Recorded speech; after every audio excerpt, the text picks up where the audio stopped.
じゃあお願いします。いきますよ。はい、見合って見合って。あちょーい。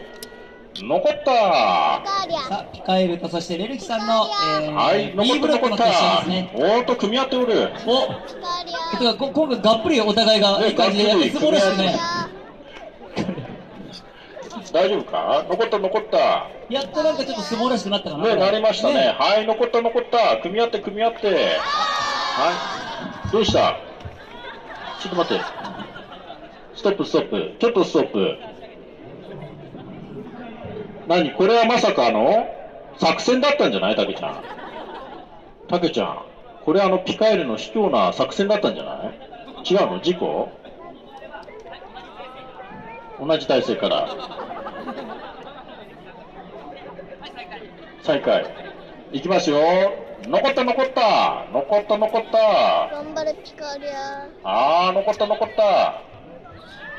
おー、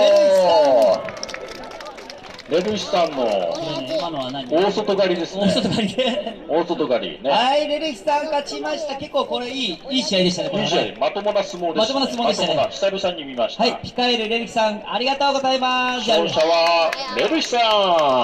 じゃあ、レルヒさん、そのまま行ってもらっていいですか？連戦になるけど。